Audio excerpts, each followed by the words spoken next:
It's a day these children will remember all their lives. For many, it's their first time aboard an aircraft. But this plane won't be taking off. The flight to nowhere is an airline with a difference. It offers passengers a taste of flying without ever leaving the ground. Many school children here are poor. Their families cannot afford a real ticket. The passengers are treated to a full in-flight experience. They receive boarding cards, safety briefings. Even refreshments are served on board. It's an eye-opening experience. I've seen planes in the sky. I used to think they were really small, but now I know they're actually huge. I now want to fly to London. I've heard there are beautiful things to see in the city. Some lucky passengers even get to visit the cockpit.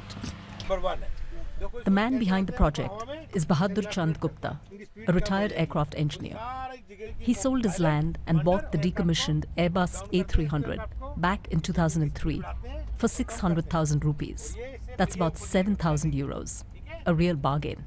He charges people according to what they can afford, as little as a few euro cents, or even nothing at all for the very poor.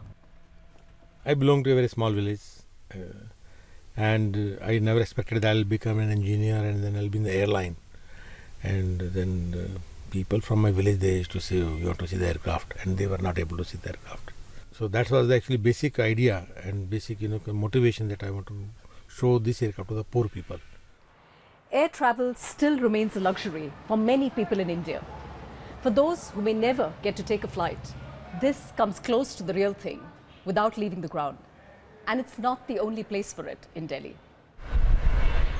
Not far away, a busy main road that runs parallel to the runway of Delhi's International Airport. It's the perfect spot in the evening to watch planes land. Trees double up as chairs.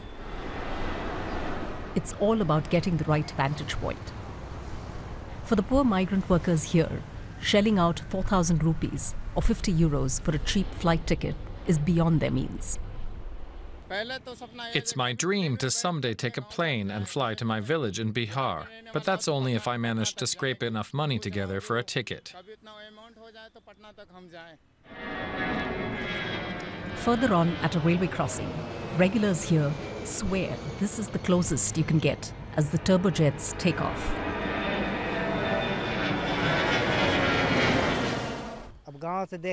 In my village, the planes fly really high up in the sky. But from here, you can see them up close. It's an amazing feeling. We may not have the money for a plane ticket, but that doesn't stop us from dreaming about what it must feel like to be up in the sky. Back at the flight to nowhere, passengers simulate an evacuation to finish the experience. Rarely has an emergency situation seemed like so much fun.